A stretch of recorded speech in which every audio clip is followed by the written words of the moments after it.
It is Week 13 in the National Football League. Your Seattle Seahawks riding a 2-game winning streak off the bye week, and the run to the playoffs is on. And now they head to Jersey to take on the New York Jets. The Seahawks slight favorites by about 2 points, coming in with a 6-5 record. The Jets at 3-8. Not a whole lot has gone right for this New York Jets team this year, but still a lot of talent there when you talk about one of the most talented quarterbacks of all time, and Aaron Rodgers, Breece Hall, Garrett Wilson, Devontae Adams, Hassan Reddick, Sauce Gardner. How is Sunday's game going to fare? We'll go over our keys to victory, break down the injury report, and I got my prediction for you coming up in just a moment. Let's set the scene for Sunday. The Seahawks have won 5 in a row against the New York Jets. And as recently as 2022, you may remember we did a watch party for that game, and I got to paint Big Tex blue as the Seahawks beat Mike White. If you need a refresher, go back. It's somewhere in the archives. But MetLife Stadium, where this game is going to be played, has some pretty fond memories for the Seahawks over the years of when they've played the Jets and the Giants. They won a Super Bowl in this very building as well, beating the Denver Broncos. Knock on wood, but they have never lost at MetLife. 6-0 record all-time there in the Meadowlands. If you want the Seahawks to beat the Jets, the JETS-SUCKS,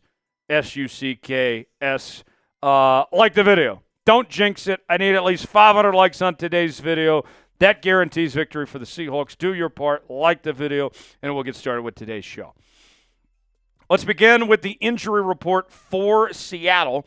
As of Wednesday on our live show when we taped this, Brady Russell with a foot injury, questionable. Noah Fant with a groin injury, questionable. While Chenault at the wide receiver position with a back injury, questionable. Uchenna Nwosu with a quad injury, questionable. And then a quick update on Anthony Bradford at the offensive guard spot with that ankle injury. He went to IR, and he is out. He will not play. So we'll likely see Christian Haynes in his place, although Mike Macdonald said that they have a little competition going on there for that right guard spot. The Jets not nearly as banged up as Seattle is, as offensive tackle Tyron Smith with a neck injury is doubtful. Running back Breece Hall is questionable with a knee injury. And then Jake Hansen at the center position has a hamstring issue, and he is questionable there for New York. So what's it going to take to beat the New York Jets? Let's go over our keys to victory now for the Hawks. And let's start with the hottest player for this Seahawks team right now. That is Jaxon Smith-Njigba. JSN has been on fire the last 3 weeks. This 3-week stretch has been the best of his career. And if you're the Seattle Seahawks, the game plan has to start offensively with how can we continue to get JSN involved and to keep up the momentum that we've seen over the last few weeks. In the last 3 games, the numbers are incredible for JSN. 23 total catches, 367 yards, and 3 touchdowns. And you look at that number compared to his season statistics, I mean, the yardage is nearly half of what he's done for the entire season just within these last 3 weeks. He's leading this team in yards, in receptions. He's got 4 touchdowns on the season. JSN is looking the part of that first-round receiver that he was a couple of years ago, and he's already passed up his numbers from last year. JSN's been on fire. We heard in the offseason that he was Geno's go-to guy. I need more JSN. Continue to feed JSN and build upon what we've seen the last few weeks. Who do you got? I got my prediction coming up later, but I want to hear from you guys. Will it be a Seahawks win, or will the Jets get it done?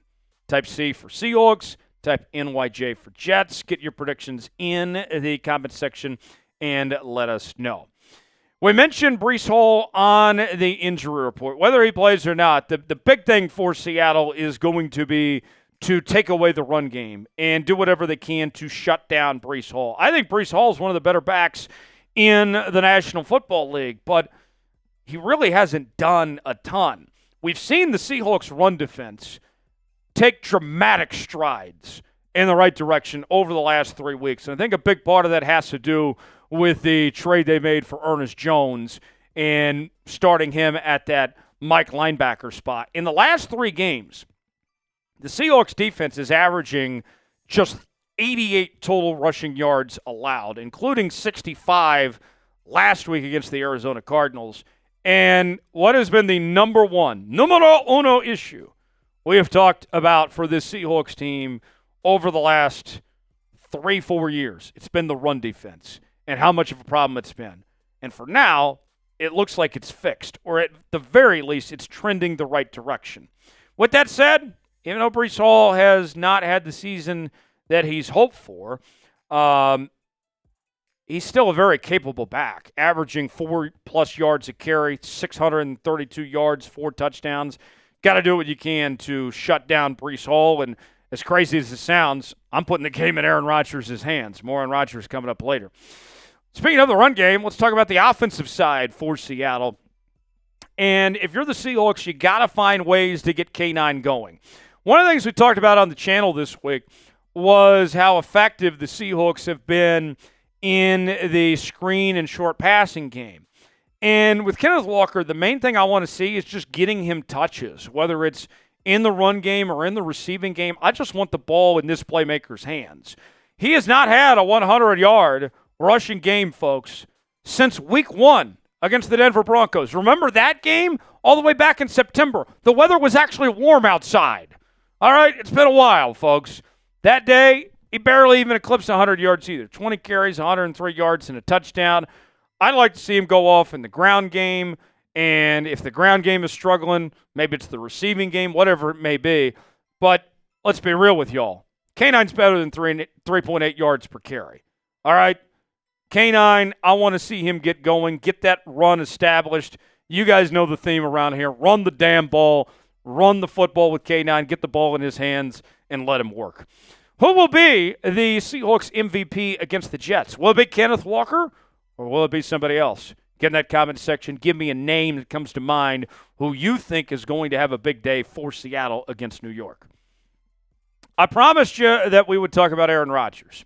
Aaron Rodgers, I got to tell you, I'll be honest, I'm an Aaron Rodgers fan. I love what Aaron Rodgers has done throughout his career with Green Bay and what he's done, throughout his career off the field. And I love his personality. I know he's not for everybody. But even with that said, when you go back to on the field with Aaron Rodgers, he's not the same player that he once was. And I don't think Aaron knows that he's the same player, that he's not the same player he used to be. Now, one thing about Aaron Rodgers that we saw early on in 2024 was he was making a lot of mistakes. He was turning the football over a lot. He's cleaned that up a bit. He hasn't thrown an interception since Week 7 against the Pittsburgh Steelers. It's been 4 straight games since he's thrown his last interception. But that doesn't mean that he's not capable of making mistakes. Remember when the Seahawks played the Bills and we were talking about how Josh Allen had not had an interception all season long, and then his very first interception thrown was against the Seattle Seahawks?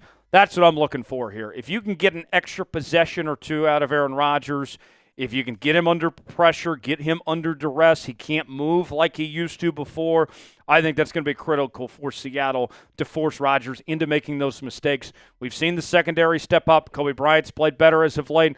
Devon Witherspoon, Woolen, these guys. Let's see if they can get an extra possession or two out of Rodgers there.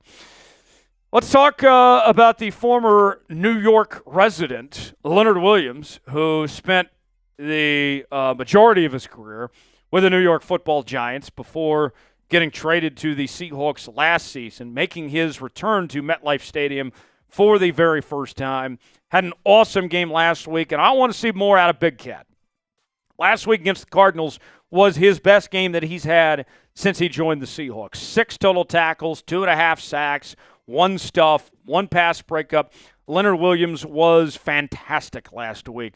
And for me, I just want to see another week of that. I don't want it to be a one-hit wonder. I want Leonard Williams to continue what he started a week ago and to really just have himself a day, to go after that Jets offensive line, to get pressure on Aaron Rodgers. We mentioned stopping the run and all that. I just want to see Leonard Williams continue that, and I have every reason to think that Leonard Williams will continue to do that. I love that the Seahawks paid him this offseason, that he's going to be around for a long time. He's been a great fit for this team, and I think that he can have a big day on Sunday. Are you in agreement with me? Do you believe in Leonard Williams? Is this going to be another big game for Leonard Williams? Weigh in, let us know. Type B for believe, D for don't. Chime in if you believe in Leonard Williams or not. So to recap, our keys to victory for Seattle, got to let JSN cook. He's got the hot hand. Continue to feed him. Let him go from there. Shut down Breece Hall. No, we don't want to shut down Derek Hall. He's our own guy. We want him to go off. Breece Hall, do what you can. Take away the Jets' run game and put the game in Rodgers' hands. Get K9 going. Run the football. Get him touches, whether it's in the passing or the rushing game.